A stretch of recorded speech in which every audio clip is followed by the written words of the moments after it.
President Donald Trump is here in Georgia tonight. His visit comes as the District 14 race makes national headlines. Yeah, it is a race to fill Marjorie Taylor Greene's seat after she resigned last month. Our team coverage begins with political reporter Doug Reardon in Rome tonight. Doug?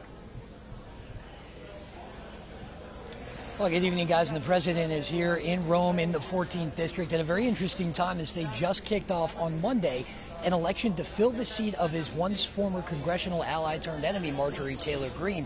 And Donald Trump has already made an endorsement in that race, and he called that candidate up on stage several times and, in fact, was met at the airport by Clay Fuller, the former district attorney who just resigned his seat to run for Marjorie Taylor Greene's seat in Congress.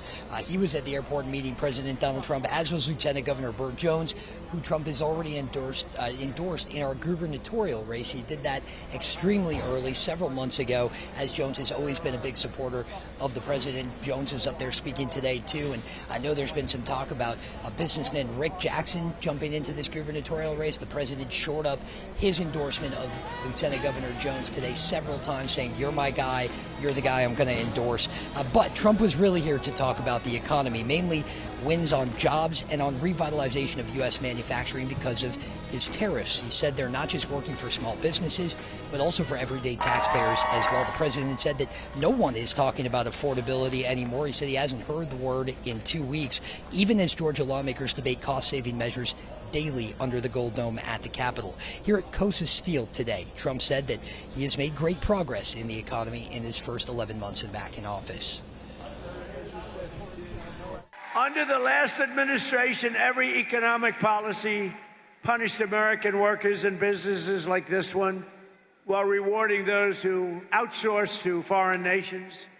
Under the Trump administration, our policy is the exact opposite, making it harder to outsource while rewarding those who invest, hire, grow, and build right here in the USA.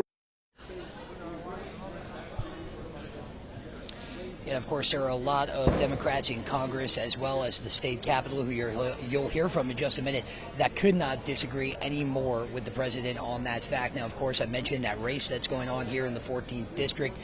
Early voting for that started on Monday. It is going to go through March 7th before that in-person primary on March 10th. So we are getting down to the wire here for these roughly dozen GOP candidates that are trying to replace Marjorie Taylor Greene in this district. We're in Rome. Doug Reardon, Atlanta News First.